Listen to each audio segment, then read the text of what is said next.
Hello everyone, Radhe Radhe, जय श्री कृष्णा। स्वागत है आप सभी का हमारे चैनल पर। ओम श्री गुरुवे नमः। आज सुनिए बृहस्पतिवार यानी गुरुवार व्रत की संपूर्ण कथा। उससे पहले जानिए देवगुरु बृहस्पति के बारे में। बृहस्पति देवता को सभी देवी देवताओं का गुरु माना गया है, जो कि किसी भी व्यक्ति को ज्ञान और सौभाग्य का वरदान प्रदान करते हैं। ऐसी मान्यता है कि अगर किसी व्यक्ति पर देवगुरु बृहस्पति की कृपा हो जाए तो उसे जीवन में फिर किसी भी बात की, किसी भी सुख की कोई कमी नहीं रहती। पुराणों में बृहस्पति देव को महर्षि अंगिरा का पुत्र बताया गया है। मान्यता है कि जब महर्षि अंगिरा की पत्नी को बहुत समय तक कोई संतान नहीं हुई, तब उन्होंने भगवान ब्रह्मा जी से प्रार्थना की। तब ब्रह्मा जी ने उन्हें एक व्रत बताया, जो कि पुष्पवन व्रत कहा जाता है। इसके बाद महर्षि अंगिरा की पत्नी ने इस व्रत की पूरी जानकारी श्री सनत कुमारों से लेकर अपना पुष्पवन व्रत पूर्ण किया, जिसके पुण्य प्रताप से उन्हें एक बहुत ही तेजस्वी संतान की प्राप्ति हुई, जिन्हें ही बृहस्पति के नाम से जाना जाता है। नवग्रहों के श्रेष्ठ बृहस्पति मात्र एक ग्रह नहीं है, वरन देवताओं के भी गुरु हैं। ब्रह्मा जी के मानस पुत्र महर्षि अंगिरा के 3 पुत्र हुए, बृहस्पति, उत्थय और संवर्त। इनमें बृहस्पति सबसे ज्येष्ठ अर्थात बड़े हैं। बृहस्पति अत्यंत सत्व गुणों से युक्त वाणी, बुद्धि और ज्ञान के अधिष्ठाता तथा महान परोपकारी हैं। बृहस्पति देव अपने एक रूप से देव पुरोहित के रूप में इंद्र सभा, ब्रह्म सभा में विराजमान रहते हैं और दूसरे रूप से ग्रह के रूप में प्रतिष्ठित होकर नक्षत्र मंडल में विराजमान रहते हैं। बृहस्पति देव के देवताओं के गुरु बनने के पीछे एक अत्यंत सुंदर कथा स्कंद पुराण में वर्णित है, जिसके अनुसार एक समय देवगुरु बृहस्पति ने काशी में शिवलिंग की स्थापना कर घोर तपस्या की। तपस्या करते हुए 10,000 वर्ष बीत गए। तब महादेव उस शिवलिंग से प्रकट हुए और बृहस्पति जी से कहने लगे, मैं तुम्हारी तपस्या से प्रसन्न हूँ, अपना अभिष्ट वर मांगो। अपने सामने उन अत्यंत प्रकाशमान तेजों में शिव को देखकर बृहस्पति उनकी स्तुति करने लगे कि हे जगन्नाथ, आप त्रिगुणातीत, जरा मरण से रहित, त्रिजगन में भक्तों का उद्धार करने वाले और शरणागत वत्सल हैं। आपके दर्शनों से ही मैं कृत हो गया हूँ, मेरी समस्त कामनाएं पूरी हो गई है, अतः अब कुछ भी अप्राप्त नहीं रह गया। बृहस्पति की ऐसी स्तुति सुनकर महादेव ने और भी अधिक प्रसन्न होकर उन्हें अनेक वर दिए और कहा, हे अंगिरस, तुमने बृहत अर्थात बड़ा तप किया है, इसलिए तुम इंद्र आदि देवों के पालक तथा ग्रहों में पूज्य हो जाओगे और तुम्हारा नाम बृहस्पति होगा। महादेव ने आगे कहा, हे ग्रहाधीश, तुम बड़े वक्ता और विद्वान हो, इसलिए तुम्हारा नाम वाचस्पति भी होगा।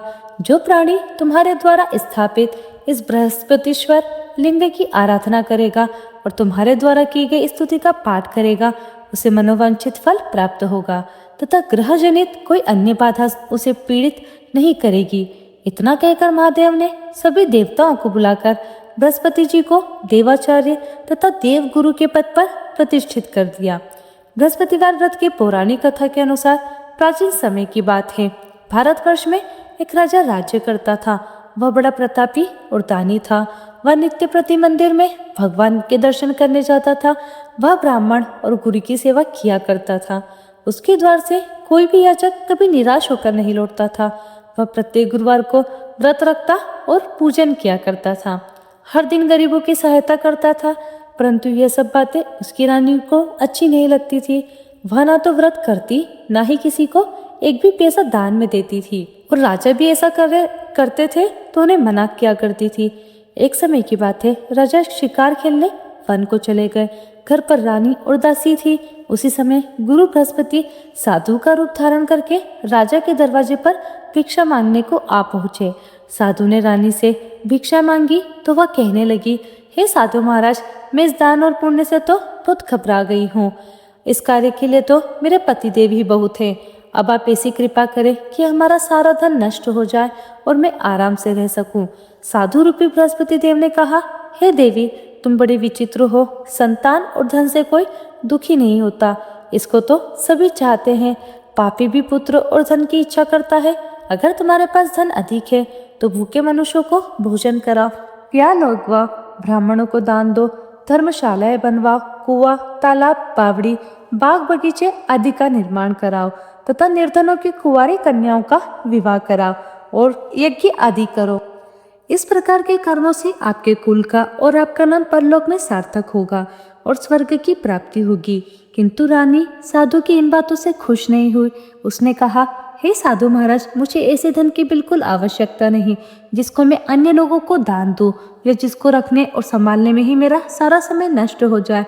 तब साधु ने कहा, हे देवी, अगर तुम्हारी ऐसी इच्छा है तो जैसा मैं तुम्हें बताता हूँ तुम वैसा ही करना। बृहस्पतिवार के दिन घर को गोबर से लिपना, अपने केशों को पीली मिट्टी से धोना, राजा से कहना वह दाढ़ी कटवाए, भोजन में मांस मदिरा खाना, कपड़ा धोबी के यहाँ धुलने देना। इस प्रकार 7 बृहस्पतिवार करने से तुम्हारा सब धन नष्ट हो जाएगा। ऐसा कहकर साधु महाराज रूपी बृहस्पति देव अंतर ध्यान हो गए। रानी ने साधु के कहे अनुसार 7 बृहस्पतिवार तक वैसा ही करने का विचार किया। साधु के बताए अनुसार कार्य करते हुए केवल 3 बृहस्पतिवार ही बीते थे कि उसकी समस्त धन संपत्ति नष्ट हो गई। भोजन के लिए दोनों समय परिवार तरसने लगा तथा सांसारिक भोगों से दुखी रहने लगा। तब वह राजा रानी से कहने लगा, हे रानी, तुम यहाँ पर रहो और मैं दूसरे देश को जाता हूँ, क्योंकि यहाँ पर मुझे सभी मनुष्य जानते हैं, इसलिए मैं यहाँ कोई काम नहीं कर सकता। मैं परदेश जा रहा हूँ, वहाँ कोई काम धंधा करूँगा, शायद हमारे भाग्य बदल जाए। ऐसा कहकर राजा परदेश को चला गया। वह वहाँ जंगल से लकड़ी काट कर लाता और शहर में बेचता। इस तरह जीवन व्यतीत करने लगा। इधर राजा के बिना रानी और दासियां दुखी रहने लगी। किसी दिन भोजन मिलता और किसी दिन जल पीकर ही रह जाती। एक बार रानी और दासियों को 7 दिन तक बिना भोजन के रहना पड़ा तो रानी ने अपनी दासी से कहा, हे दासी, यहाँ पास ही के नगर में मेरी बहन रहती है और वह बड़ी धनवान है। तू उसके पास जा और वहां से 5 सेर बेचर मांग कर ले आ, जिससे कुछ समय के लिए गुजर हो जाएगा। दासी रानी की बहन के पास गई। रानी की बहन उस समय पूजा कर रही थी। दासी ने रानी की बहन से कहा, हे रानी, मुझे आपकी बहन ने भेजा है, मुझे 5 सेर बेचर दे दो। दासी ने यह बात अनेक बार कही, परंतु रानी की बहन ने कोई उत्तर नहीं दिया, क्योंकि उस समय वह बृहस्पतिवार की कथा सुन रही थी। जब दासी को रानी की बहन से कोई उत्तर नहीं मिला तो वह बहुत दुखी हुई। उसे क्रोध भी आया। वह लौटकर रानी से बोली, हे रानी, आपकी बहन तो बहुत ही घमंडी है। वह तो छोटे लोगों से बात भी नहीं करती। मैंने उससे बहुत बार कहा, लेकिन उसने कोई उत्तर नहीं दिया, तो मैं वापस चली आई। रानी बोली, हे दासी, इसमें उसका कोई दोष नहीं है। जब बुरे दिन आते हैं तब कोई सहारा नहीं बनता। अच्छे बुरे का पता विपत्ति में ही लगता है। अब तो जो ईश्वर की इच्छा होगी वही होगा। यह सब हमारे भाग्य का दोष है। उधर रानी की बहन ने सोचा कि मेरी बहन की दासी आई थी, परंतु मैं उससे कुछ नहीं बोली। इससे वह बहुत दुखी हुई होगी। अतः कथा सुनकर और विष्णु भगवान का पूजन समाप्त कर वह अपनी बहन के घर आई और कहने लगी, हे बहन, मैं बृहस्पतिवार का व्रत कर रही थी। तुम्हारी दासी हमारे घर गई थी, परंतु जब तक कथा होती है तब तक हम लोग न उठते हैं और न बोलते हैं, इसलिए मैं नहीं बोली। कहो दासी, क्यों गई थी? रानी बोली, बहन, हमारे घर अनाज नहीं था। वैसे तुमसे कोई बात छिपी नहीं है, इस कारण मैंने दासी को तुम्हारे पास 5 सेर बेचड़ लेने के लिए भेजा था। रानी की बहन बोली, बहन देखो, बृहस्पति भगवान सबकी मनोकामनाएं पूर्ण करते हैं। देखो, शायद तुम्हारे घर में अनाज रखा हो। यह सुनकर दासी घर के अंदर गई तो वहां उसे खड़ा बेचड़ भरा हुआ मिल गया। उसे बड़ी हैरानी हुई, क्योंकि उसने एक एक बर्तन देख लिया था। उसने बाहर आकर रानी को बताया। दासी अपनी रानी से कहने लगी, हे रानी, देखो, वैसे हमको अब अन्न नहीं मिलता, तब हम रोज व्रत ही तो करते हैं। अगर इनसे व्रत की विधि और कथा पूछ ली जाए तो उसमें हम भी क्या करेंगे? दासी के कहने पर रानी ने अपनी बहन से बृहस्पतिवार व्रत के बारे में पूछा। उसकी बहन ने बताया, हे रानी, बहन, बृहस्पतिवार को सूर्योदय से पहले उठकर स्नान करके बृहस्पतिवार का व्रत करना चाहिए, लेकिन उस दिन सर नहीं धोना चाहिए। बृहस्पतिवार के व्रत में चने की दाल और मुनक्का से विष्णु भगवान का केले के वृक्ष की जड़ में पूजन करें तथा दीपक जलावें। उस दिन एक ही समय भोजन करें। भोजन पीले खाद्य पदार्थ का करें और कथा सुने। इस प्रकार करने से गुरु भगवान प्रसन्न होते हैं, अन्न पुत्र धन देते हैं, मनोकामना पूर्ण करते हैं। व्रत और पूजन की विधि बताकर रानी की बहन अपने घर लौट आई। रानी और दासी दोनों ने निश्चय किया कि बृहस्पति देव भगवान का पूजन जरूर करेंगे। 7 दिन बाद जब बृहस्पतिवार आया तो उन्होंने व्रत रखा। घुड़साल में जाकर चना और गुड़ बीन कर ले आई तथा उसकी दाल से केले की जड़ तथा विष्णु भगवान का पूजन किया। अब पीला भोजन कहाँ से आए? दोनों अत्यंत दुखी हुई, परंतु उन्होंने व्रत किया था, इस कारण बृहस्पति देव भगवान प्रसन्न थे। एक साधारण व्यक्ति में वे 2 थालों में सुंदर पीला भोजन लेकर आए और दासी को देकर बोले, हे दासी, यह भोजन तुम्हारे और रानी के लिए है, तुम दोनों कर लेना। दासी भोजन पाकर बहुत प्रसन्न हुई और रानी से बोली, रानी जी भोजन कर लो। रानी को भोजन आने के बारे में कुछ नहीं पता था, इसलिए वह दासी से बोली, जाओ तुम ही भोजन करो, क्यों तू व्यर्थ में हमारी हंसी उड़ाती है। तब दासी बोली, रानी एक व्यक्ति भोजन दे गया। तब रानी कहने लगी, वो भोजन तेरे लिए ही देकर गया है, तू ही भोजन कर। दासी ने कहा, वह व्यक्ति हम दोनों के लिए 2 थालों में भोजन देकर गया है, इसलिए मैं और आप दोनों ही साथ साथ भोजन करेंगे। फिर दोनों ने गुरु भगवान को नमस्कार कर भोजन किया। उसके बाद से वे प्रत्येक बृहस्पतिवार को गुरु भगवान का व्रत और पूजन करने लगी। बृहस्पति भगवान की कृपा से उनके पास धन हो गया, परंतु रानी फिर पहले की तरह से आलस्य करने लगी। तब दासी बोली, देखो रानी, तुम पहले भी इसी प्रकार आलस्य करती थी, तुम्हें धन रखने में कष्ट होता था, इस कारण सभी धन नष्ट हो गया। अब गुरु भगवान की कृपा से धन मिला है तो तुम्हें फिर आलस्य होता है। बड़ी मुसीबतों के बाद हमने यह धन पाया है, इसलिए हमें दान पुण्य करना चाहिए। तुम भूखे मनुष्यों को भोजन कराओ, प्याव लगवाओ, ब्राह्मणों को दान दो, कुआं, तालाब, बावड़ी आदि का निर्माण करवाओ, मंदिर, पाठशाला बनवाकर दान दो, कुंवारी कन्याओं का विवाह करवाओ, धन को शुभ कार्यों में खर्च करो, जिससे तुम्हारे कुल का यश बढ़े और स्वर्ग प्राप्त हो और पितृ भी प्रसन्न हो। दासी की बात मानकर रानी ने इसी प्रकार के कर्म करना प्रारंभ कर दिए, जिससे उनका काफी यश फैलने लगा। एक दिन रानी और दासी आपस में विचार करने लगी कि न जाने राजा किस देश में होंगे, किस दशा में होंगे, उनकी कोई खोज खबर नहीं है। उन्होंने बृहस्पति देव से प्रार्थना की और तब भगवान ने रात्रि में राजा को स्वप्न में कहा, हे राजा उठ, तेरी रानी तुझको याद करती है, अब अपने देश को वापस लौट जा। राजा प्रातःकाल उठकर जंगल से लकड़ियां काटकर लाने के लिए जंगल की ओर चल पड़ा। जंगल से गुजरते हुए वह सोचने लगा, रानी की गलती से उसे कितने दुख भोगने पड़े। राजपाट छोड़कर उसे जंगल में आकर रहना पड़ा। जंगल से लकड़ियां काटकर उन्हें बेचकर गुजारा करना पड़ा। उसी समय उस जंगल में बृहस्पति देव एक साधु का रूप धारण करके आए और राजा के पास आकर बोले, हे लकड़हारे, तुम इस सुनसान जंगल में किसी चिंता में बैठे हो, मुझे बतलाओ।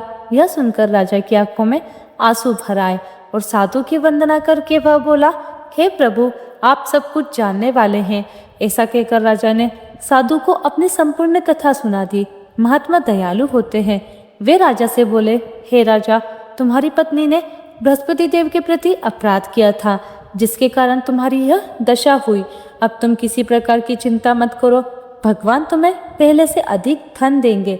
देखो, तुम्हारी पत्नी ने बृहस्पतिवार का व्रत करना प्रारंभ कर दिया है। अब तुम भी बृहस्पतिवार का व्रत करके चने की दाल और गुड़ जल के लोटे में डालकर केले का पूजन करो। फिर कथा कहो या सुनो, भगवान तुम्हारी सब मनोकामनाओं को पूर्ण करेंगे। साधु को प्रसन्न देखकर राजा बोला, हे प्रभु, मुझे लकड़ी बेचकर इतना पैसा नहीं मिलता जिससे भोजन करने के उपरांत कुछ बचा सकूं, और मैंने रात्रि में अपनी रानी को व्याकुल देखा है। मेरे पास कोई साधन नहीं जिससे समाचार जान सकूं। फिर मैं बृहस्पति देव की क्या कहानी कहूँ, मुझे तो कुछ भी नहीं मालूम है। साधु ने कहा, हे राजा, तुम किसी बात की चिंता मत करो। बृहस्पतिवार के दिन तुम रोजाना की तरह लकड़ियां लेकर शहर में जाओ, तुम्हें रोज से 2 गुना धन प्राप्त होगा, जिससे तुम भली भांति भोजन कर लोगे और बृहस्पति देव की पूजा का सामान भी आ जाएगा। बृहस्पतिवार की कथा इस प्रकार है।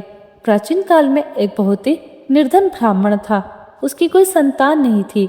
वह नित्य पूजा पाठ करता, परंतु उसकी पत्नी बहुत मलिनता के साथ रहती थी। वह ना तो स्नान करती और ना किसी देवता का पूजन करती थी। प्रातः काल उठते ही सबसे पहले भोजन करती, बाद में कोई अन्य कार्य करती। ब्राह्मण देवता बहुत दुखी रहते थे। पत्नी को बहुत समझाते किंतु कोई परिणाम नहीं निकल पाता। भगवान की कृपा से ब्राह्मण की पत्नी के कन्या उत्पन्न हुई। वह कन्या अपने पिता के घर में बड़ी होने लगी। वह बालिका प्रातः स्नान करके भगवान विष्णु का जप करती। वह बचपन से ही बृहस्पतिवार का व्रत भी करने लगी थी। पूजा पाठ समाप्त कर स्कूल जाती तो अपनी मुट्ठी में जो भर कर ले जाती और पाठशाला जाने के मार्ग में डालती जाती। वही जो सोने के हो जाते तो लौटते समय उनको बिनकर घर ले आती। एक दिन वह बालिका सूप में उन सोने के जौ को फटक रख कर साफ कर रही थी। तभी उसकी माँ ने देख लिया और कहने लगी, हे बेटी, सोने के जौ को फटकने के लिए सोने का सूप भी होना चाहिए। दूसरे दिन गुरुवार था। उस कन्या ने व्रत रखा और बृहस्पति देव से प्रार्थना करके कहा, हे प्रभु, यदि मैंने सच्चे मन से आपकी पूजा की हो तो मुझे सोने का सूप भी दे दो। बृहस्पति देव ने उसकी प्रार्थना स्वीकार कर ली। रोजाना की तरह वह कन्या जो फैलाती हुई पाठशाला चली गई। पाठशाला से लौटकर जब वह जो बीन रही थी तो बृहस्पति देव की कृपा से उसे सोने का सूप भी मिल गया। उसे वह घर ले आई और उसे जो साफ करने लगी, परंतु उसकी माँ का वही ढंग रहा। एक दिन की बात है, वह कन्या सोने के सूप में उन जौ को साफ कर रही थी। उस समय उस नगर का राजकुमार वहां से होकर निकला। उस कन्या के रूप और सोने के सूप में जौ को साफ करते देखकर वह उस कन्या पर मोहित हो गया। राजमहल आकर वह भोजन तथा जल त्याग कर उदास होकर लेट गया। राजा को जब राजकुमार द्वारा अन्न जल त्यागने का समाचार मिला तो अपने मंत्रियों के साथ वह अपने पुत्र के पास आए और बोले, हे बेटा, तुम्हें किस बात का कष्ट है? किसी ने अपमान किया है अथवा कोई और कारण है? मुझे बताओ, मैं वही करूंगा जिससे तुम्हें प्रसन्नता हो। तब राजकुमार ने अपने पिता की बातें सुनी और बोला, मुझे आपकी कृपा से किसी बात का दुख नहीं है। किसी ने मेरा अपमान नहीं किया है, परंतु मैं उस लड़की के साथ विवाह करना चाहता हूँ जो सोने के सूप में जौ को साफ कर रही थी। यह सुनकर राजा आश्चर्य में पड़ गया और बोला, हे बेटा, इस तरह की कन्या का पता तुम ही लगाओ। मैं उसके साथ तुम्हारा विवाह अवश्य से ही करवा दूंगा। राजकुमार ने राजा को उस लड़की के घर का पता बतलाया। मंत्री उस लड़की के घर गया और राजा का आदेश ब्राह्मण को सुनाया। कुछ दिन बाद ब्राह्मण की कन्या का विवाह राजकुमार के साथ संपन्न हो गया। कन्या के घर से जाते ही उस ब्राह्मण देवता के घर में पहले की तरह गरीबी का वास हो गया। अब भोजन के लिए भी अन्न बड़ी मुश्किल से मिलता था। एक दिन दुखी होकर ब्राह्मण अपनी पुत्री से मिलने गया। बेटे ने पिता की दुखी अवस्था को देखा और अपनी माँ का समाचार पूछा। ब्राह्मण देवता ने सभी हाल कह सुनाया। तब कन्या ने बहुत सारा धन देकर अपने पिता को विदा कर दिया। इस तरह ब्राह्मण का कुछ समय सुखपूर्वक बीता, लेकिन कुछ दिन बाद फिर वही हाल हो गया। ब्राह्मण फिर अपनी कन्या के यहाँ गया और सभी हाल कहा तो पुत्री कहने लगी कि हे पिताजी, अब आप माताजी को यहाँ मेरे पास लेकर आ जाइए। मैं उन्हें वह विधि बता दूंगी जिससे गरीबी दूर हो जाए। अब ब्राह्मण देवता अपनी पत्नी को साथ लेकर अपनी पुत्री के पास राजमहल में पहुंचे तो पुत्री ने अपनी माँ को समझाने लगी, हे माँ, तुम प्रातः काल उठकर प्रथम स्नान आदि करके विष्णु भगवान का पूजन करो तो घर से सारी दरिद्रता दूर हो जाएगी। परंतु उसकी माँ ने उसकी एक बात नहीं मानी। वह प्रातः काल उठकर अपनी पुत्री का बचा झूठन खा लेती थी।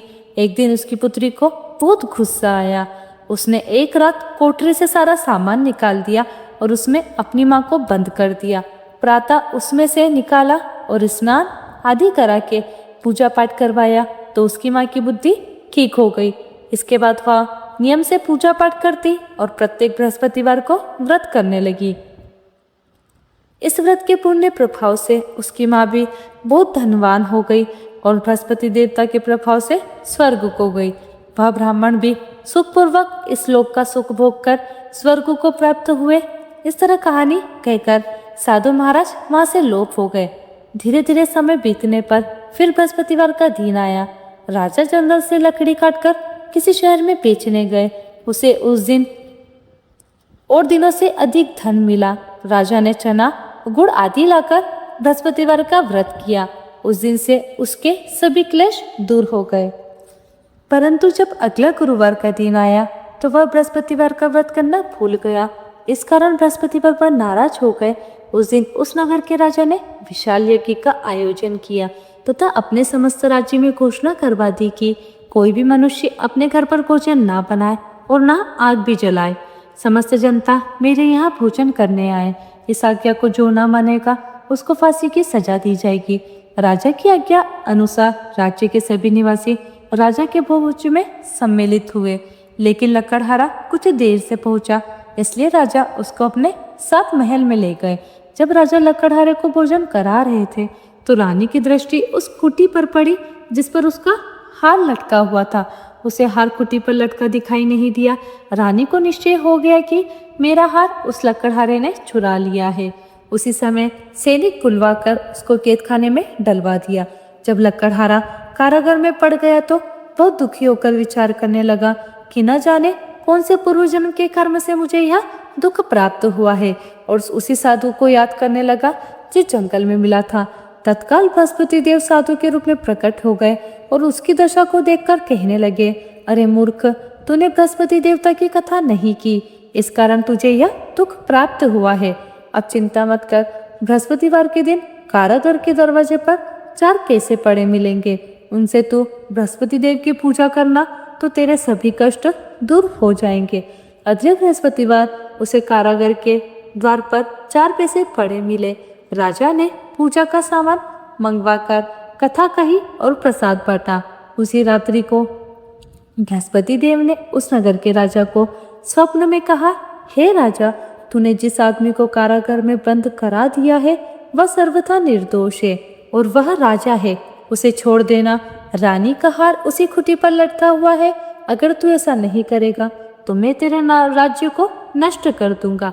राजा प्रातःकाल उठा और खुटी पर हार टंगा देखकर लकड़हारे को बुलाकर क्षमा मांगी तथा राजा के योग्य सुंदर वस्त्र आभूषण भेंटकर उसे विदा किया। गुरुदेव की आज्ञा अनुसार राजा जब अपने नगर को चल दिया। राजा जब नगर के निकट पहुंचा तो उसे बड़ा ही आश्चर्य हुआ। नगर में पहले से अधिक पार्क, तालाब, कुएं तथा बहुत सी धर्मशाला, मंदिर आदि बने हुए हैं। राजा ने पूछा कि यह किसका बाग और धर्मशाला है? तब नगर के सब लोग कहने लगे, यह सब रानी और दासी द्वारा बनवाए गए हैं। राजा को आश्चर्य हुआ और गुस्सा भी आया।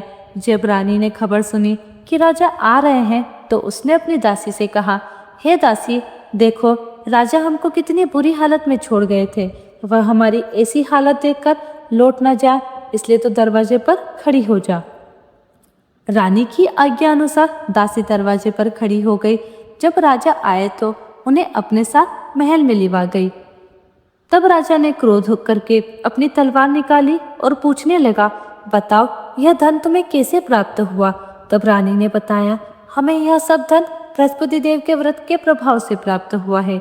राजा ने तब निश्चय किया कि 7 रोज के बाद तो बृहस्पति देव का पूजन करते हैं, परंतु मैं रोजाना दिन में 3 बार कथा कहा करूंगा और रोज व्रत किया करूंगा। अब हर समय राजा के दुपट्टे में चने की दाल बंधी रहती थी तथा 3 में 3 बार वह कथा कहता। एक दिन राजा ने विचार किया कि चलो अपनी बहन के यहाँ होकर आते हैं। इस तरह का निश्चय कर राजा घोड़े पर सवार होकर अपनी बहन के यहाँ चल पड़ा। रास्ते में उसने देखा कि कुछ आदमी एक मुर्दे को लिए जा रहे हैं। उन्हें रोककर राजा कहने लगा, अरे भाइयों, मेरी बृहस्पतिवार की कथा सुन लो। वे बोले, लो हमारा तो आदमी मर गया है और इसको अपनी कथा की पड़ी है। परंतु कुछ आदमी बोले, अच्छा कहो, हम तुम्हारी कथा भी सुनेंगे। राजा ने दाल निकाली और कथा कहानी शुरू कर दी। जब कथा आदि हुई तो वह मुर्दा हिलने लगा और जब कथा समाप्त हुई तो राम राम कह के वह मनुष्य खड़ा हो गया। राजा आगे बढ़ा, उसे चलते चलते शाम हो गई। आगे मार्ग में उसे किसान खेत में हल चलाता हुआ मिला। राजा ने उससे बोला, अरे भैया, तुम मेरी बृहस्पतिवार की कथा सुन लो। किसान बोला, जब तक मैं तेरी कथा सुनूंगा तब तक 4 हरैया जोत लूंगा। जा अपनी कथा किसी और को सुनाना। राजा आगे चलने लगा। राजा के हटते ही बेल पछाड़ खाकर गिर गए तथा किसान के पेट में बहुत जोर से दर्द होने लगा। उसी समय किसान की माँ रोटी लेकर आई। उसने जब यह देखा तो अपने पुत्र से सब हाल पूछा। बेटे ने सभी हाल बता दिया। बुढ़िया दौड़ी दौड़ी उस घुड़सवार के पास गई और उससे बोली, मैं तेरी कथा सुनूंगी, तू अपनी कथा मेरे खेत पर ही चलकर कहना। राजा ने लौटकर बुढ़िया के खेत पर जाकर कथा कही, जिसके सुनते ही बिल खड़े हो गए और किसान के पेट का दर्द भी बंद हो गया। अब राजा अपनी बहन के घर पहुंच गया। बहन ने भाई की खूब मेहमानी की। दूसरे दिन प्रातःकाल राजा जगा तो देखने लगा कि सब लोग भोजन कर रहे हैं। राजा ने अपनी बहन से पूछा कि ऐसा कोई मनुष्य है जिसने भोजन ना किया हो, जो मेरी बृहस्पतिवार की कथा सुन ले। तो बहन बोली, हे भैया, यह देश ऐसा ही है। पहले यहाँ के लोग भोजन करते हैं, बाद में अन्य काम करते हैं। अगर पड़ोस में कोई हो तो देख कर आती हूँ। ऐसा कहकर बहन देखने चली, परंतु उसे कोई भी ऐसा व्यक्ति नहीं मिला जिसने भोजन नहीं किया है। फिर वह कुमार के घर गई जिसका लड़का बीमार था। उसे पता चला कि उसके यहाँ 3 दिन से किसी ने भोजन नहीं किया। रानी ने अपने भाई की कथा सुनने के लिए कुमार से कहा तो वह तैयार हो गया। तब राजा ने जाकर बृहस्पतिवार की कथा कही, जिसको सुनकर उसका लड़का ठीक हो गया। अब तो राजा की प्रशंसा होने लगी। एक दिन राजा ने अपनी बहन से कहा, हे बहन, अब मैं अपने घर जाऊंगा, तुम भी तैयार हो जाओ। राजा की बहन ने अपने सास से अपने भाई के साथ जाने की आज्ञा मांगी तो सास बोली, चली जा, परंतु अपने लड़कों को मत ले जाना, क्योंकि तेरा भाई की कोई संतान नहीं है। बहन ने अपने भाई से कहा, भैया, मैं तो चलूंगी, परंतु कोई बालक नहीं जाएगा। राजा ने कहा, जब कोई बालक नहीं चलेगा तब तुम भी जाकर क्या करोगी। फिर दुखी मन से राजा अपने नगर को लौट आया। राजा ने अपनी रानी से कहा, हम निसंतान हैं, इसलिए हमारे घर कोई आना पसंद नहीं करता। हम निर्वंशी राजा हैं। ऐसा कहकर वह बिना भोजन आदि किए शैया पर लेट गया। रानी बोली, हे प्रभु, बृहस्पति देव ने हमें सब कुछ दिया है, वे हमें संतान भी अवश्य देंगे। उसी रात बृहस्पति देव ने राजा को स्वप्न में कहा, हे राजा, उठ, सभी सोच त्याग दे, तेरी रानी गर्भ से है। राजा को यह जानकर बड़ी प्रसन्नता हुई। 9वें महीने रानी के गर्भ से एक सुंदर पुत्र पैदा हुआ। जब राजा की बहन ने यह शुभ समाचार सुना तो वह बहुत खुशी हुई तथा बधाई लेकर अपने भाई के यहाँ आई। तभी रानी ने कहा, घोड़ा चढ़कर तो नहीं आए, खता चढ़ी आए। राजा की बहन बोली, भाई, मैं इस प्रकार ना कहती तो तुम्हें संतान कैसे मिलती। बृहस्पति देव ऐसे ही हैं, जिसके मन में जो कामनाएं रहती हैं सभी को पूर्ण करते हैं। जो सद्भावना पूर्वक बृहस्पतिवार का व्रत करता है और कथा पढ़ता है और श्रवण करता है, दूसरों को सुनाता है, बृहस्पति देव उसकी सभी मनोकामनाएं पूर्ण करते हैं। बृहस्पति देव उनकी सदैव रक्षा करते हैं। जो संसार में सद्भावना और सच्चे मन से बृहस्पति देव का पूजन करते हैं, उनकी सभी मनोकामना उसी प्रकार पूर्ण होती है। जैसे रानी और राजा ने बृहस्पति देव की कथा का गुणगान किया, उनकी सभी इच्छाएं बृहस्पति देव ने पूर्ण की। मनुष्य को हृदय से उनका मनन करते हुए जयकार करनी चाहिए। प्रेम से बोलिए, बृहस्पति देवता की जय। यह थी बृहस्पतिवार व्रत कथा। अब सुनिए बृहस्पति देव जी की आरती। ओम जय बृहस्पति देवा। ओम जय बृहस्पति देवा, स्वामी जय बृहस्पति देवा। छिन छिन भोग लगाओ, छिन छिन भोग लगाओ, कदली फल मेवा। ओम जय बृहस्पति देवा। तुम पूर्ण परमात्मा, तुम अंतर्यामी, स्वामी तुम अंतर्यामी। जगत पिता जगदीश्वर, जगत पिता जगदीश्वर, तुम सबके स्वामी। ओम जय बृहस्पति देवा। चरणामृत निज निर्मल, सब पातक हरता, स्वामी सब पातक हरता। सकल मनोरथ दायक, सकल मनोरथ दायक, कृपा करो भरता। ओम जय बृहस्पति देवा। तन मन धन अर्पण कर, जो जन शरण पड़े, स्वामी जो जन शरण पड़े। प्रभु प्रकट तब होकर, स्वामी प्रकट तब होकर, आकर द्वार खड़े। ओम जय बृहस्पति देवा, दीन दयाल दयानिधि, भक्तन हितकारी, स्वामी भक्तन हितकारी। पाप दोष सब हरता, पाप दोष सब हरता, भव बंधन हारी। ओम जय बृहस्पति देवा, सकल मनोरथ दायक, सब संशय तारो, स्वामी सब संशय तारो। विषय विकार मिटाओ, विषय विकार मिटाओ, संतन सुखकारी। ओम जय बृहस्पति देवा, जो कोई आरती तेरी प्रेम सहित गावे, स्वामी प्रेम सहित गावे। ज्येष्ठानंद बंद सो, ज्येष्ठानंद बंद सो, निश्चय फल पावे। ओम जय बृहस्पति देवा, ओम जय बृहस्पति देवा, स्वामी जय बृहस्पति देवा। छिन छिन भोग लगाऊं, छिन छिन भोग लगाऊं, कदली फल मेवा। ओम जय बृहस्पति देवा। सभी प्रेम से बोलिए बृहस्पति देवता की जय, श्री विष्णु भगवान की जय। आपको ये कथा का वीडियो कैसा लगा कमेंट बॉक्स में ज़रूर बताइएगा। मिलते हैं आप सभी से अगली वीडियो में, तब तक के लिए आप सभी को राधे राधे, जय श्री कृष्णा।